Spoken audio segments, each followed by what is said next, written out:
I had wind of that because he phoned me at 3:30, 3:20, something like that. And he said, hello, Tony. He said, this is Nigel here. And I said, oh, hello, Nigel. And he said, you know why I'm phoning, don't you? And I said, no. I said, but go ahead. And he said, I've decided to stand in Clacton. So I said, oh, have you? And this is 3.5 weeks before the election, obviously. So I said, Right. oh, have you?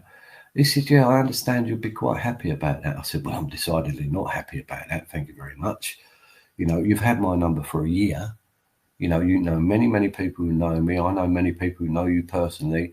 I've reached out to you in 2023 and 2024, and you haven't responded.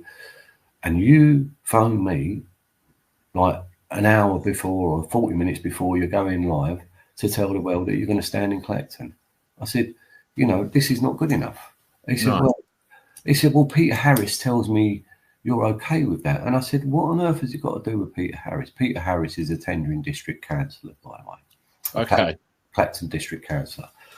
So I said, what on earth has it got to do with Peter Harris? Peter Harris is not even part of Reform. In fact, Peter Harris fielded candidates against me when I stood for Reform for local council. Yeah. Right. So I said, well, what's it got to do? Well, you know, he's an old friend of mine, etc., etc. All this rubbish, right? So it was ending like, Nigel, you do what you got to do. I'll do what I've got to do. And he understood that I was not best pleased.